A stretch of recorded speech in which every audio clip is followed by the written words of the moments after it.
Well, thanks for joining us. It's always an exciting day, each year to be able to add to your program, add to our roster, get better. I think we accomplished that again. A lot of hard work went into this from a lot of people.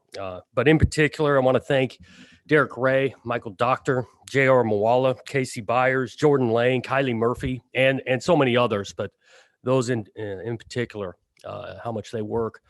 Because this was a different year. You think about COVID-19, you think about the recruiting process and the ability to bring Corvallis to our recruits. Those guys were critically important through all of this. And so they've done a great job, along with our coaching staff. It's a top-notch staff, and these guys do things the right way and at a high level.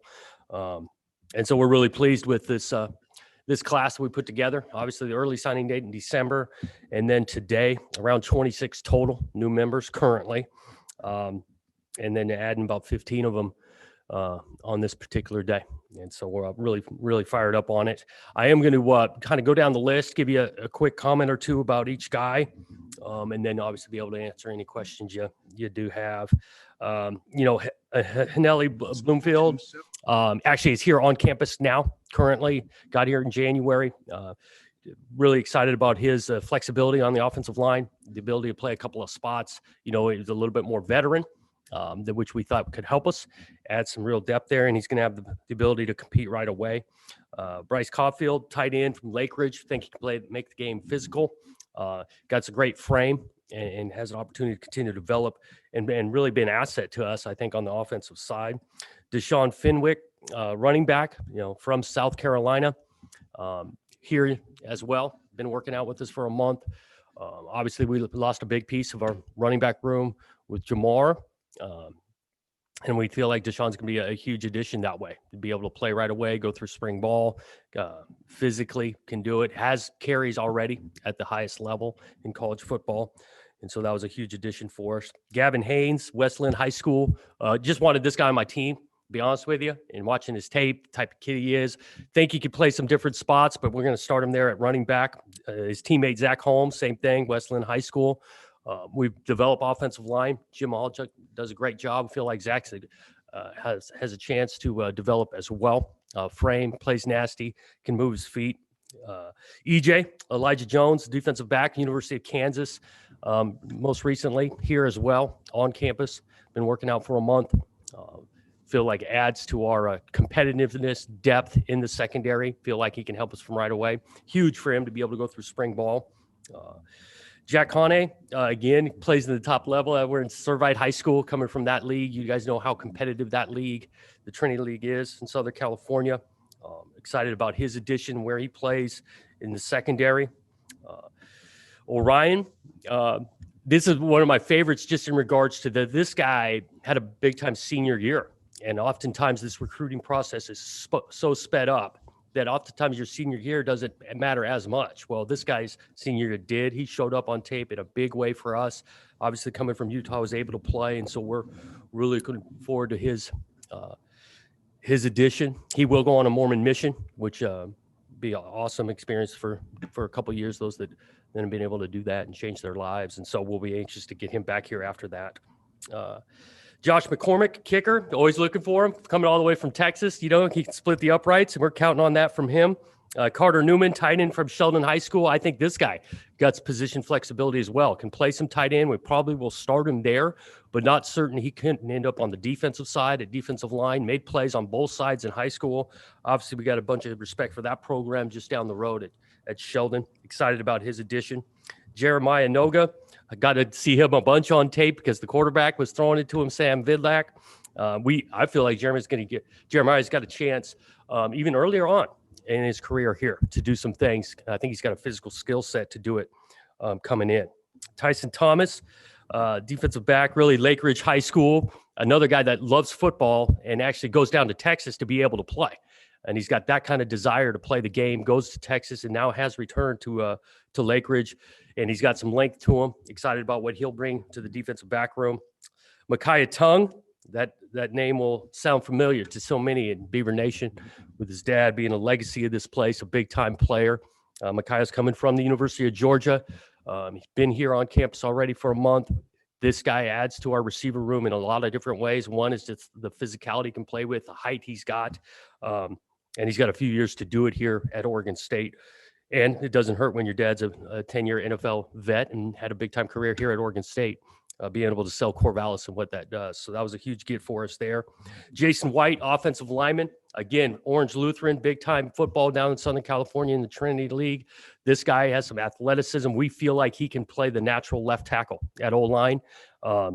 Took a lot of effort by so many in the recruiting process, but a huge addition to our offensive line, which we wanted to get done this month. Add a few guys, and we got that done. You can never have enough. And this guy, again, has the opportunity and, in my mind, the capability to play as a youngster here. And then Jake Wright, defensive end, Baker High School, just on the other side of the state here. Again, a physical skill set to build off of, but also being 6'5", probably 245 now. Going to start him on the defensive line and see where it goes. And we're excited about, like I said, all these additions we've had.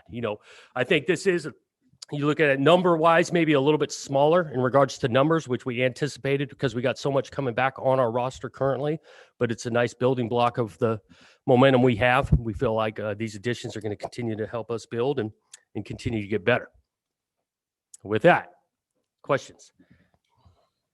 Jonathan, what was the number one thing you wanted to address from this class and felt like you were able to do that?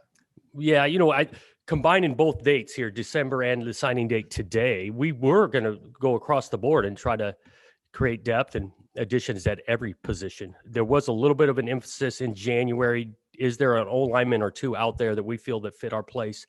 And we wanted to find those guys and feel awesome about the couple we got.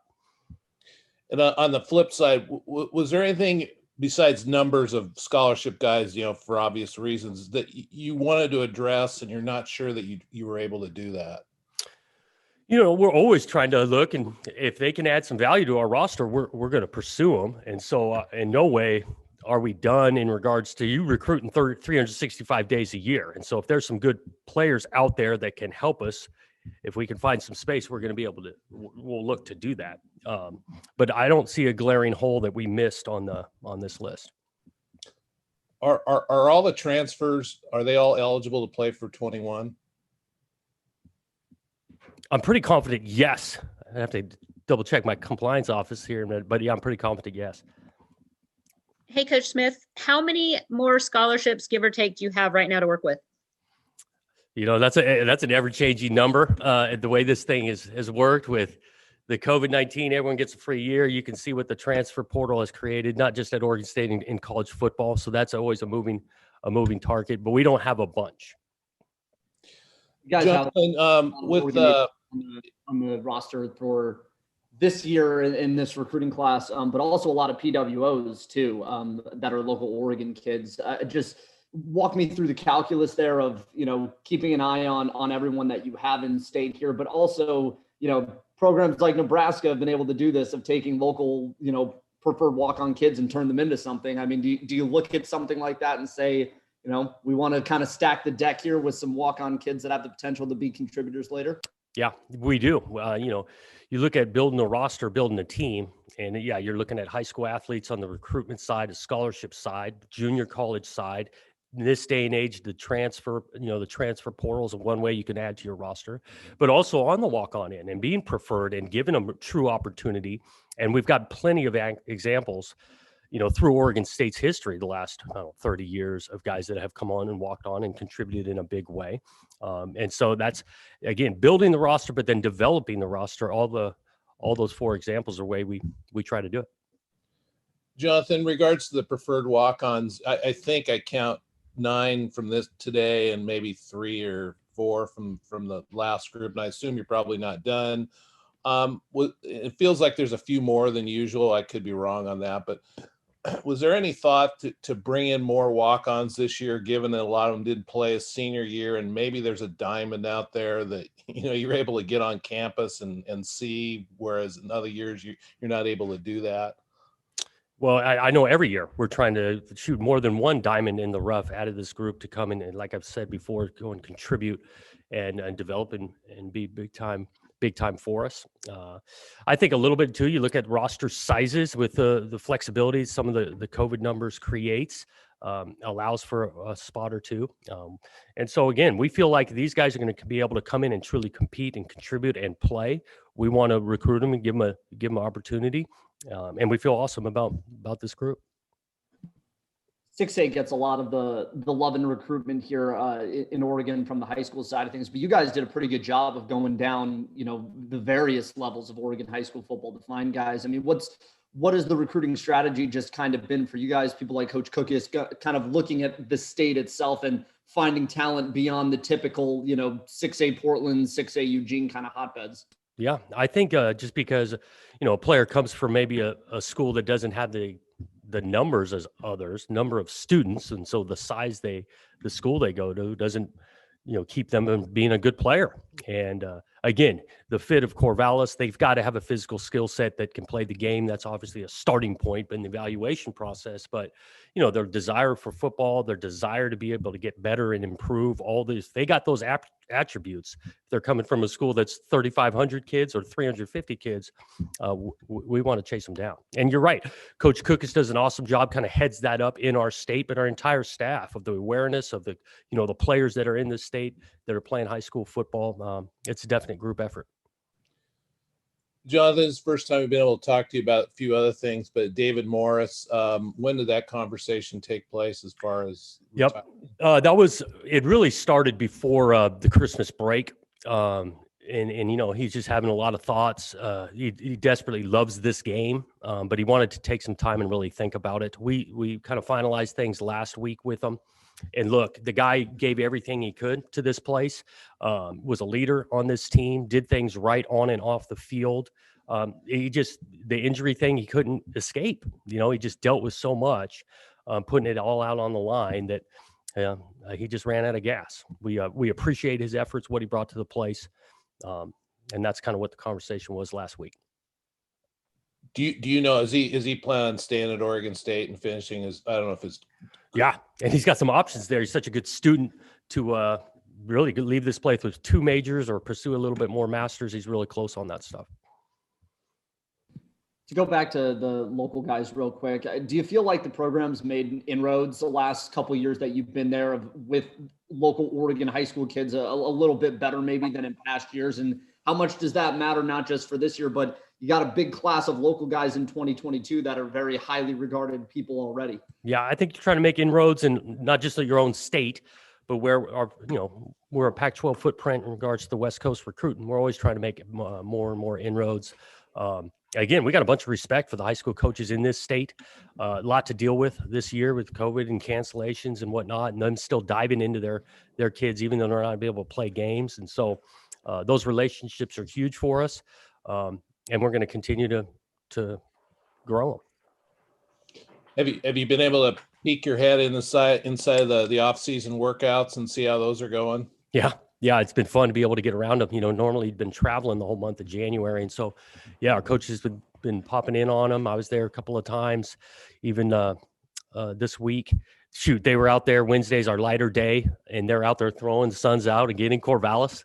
We got 25 guys throwing routes and covering people and getting some work in. So there's a great energy with the work ethic, and I know they're excited to be back around each other and getting better.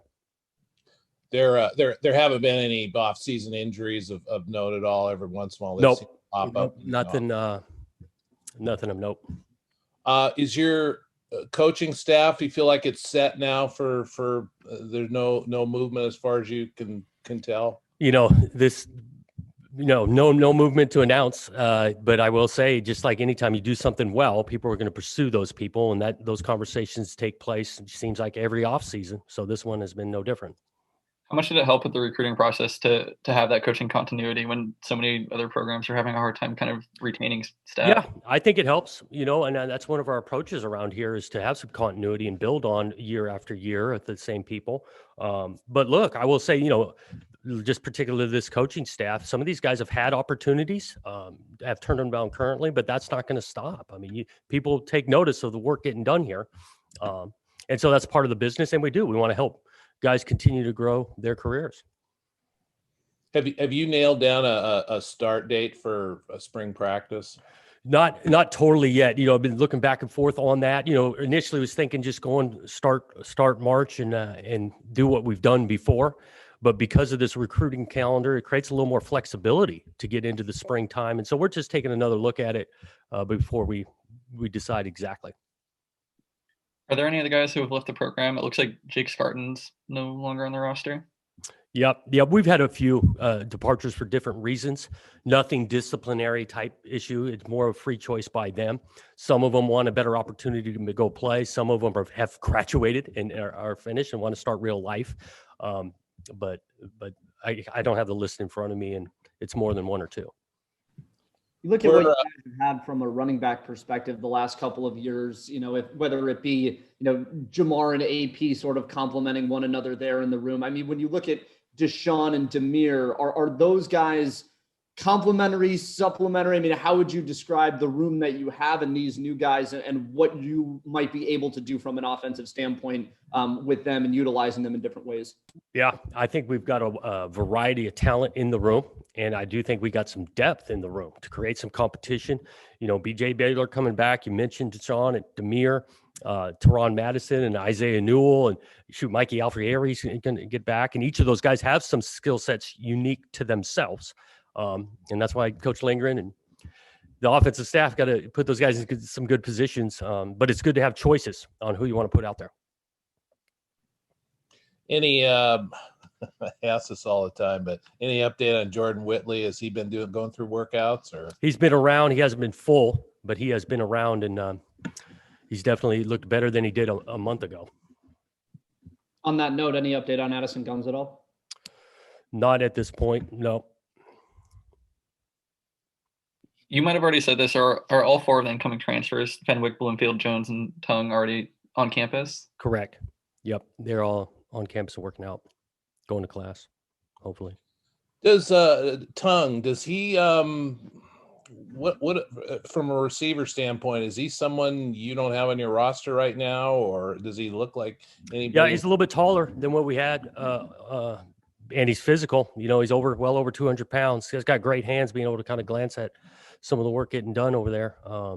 So we're excited to kind of get with him in the spring and find the right spot for him in this offense, because we do move those receivers a bunch, and Coach Fentz does a great job of, allowing guys to play inside and outside, and we're going to see what fits him best.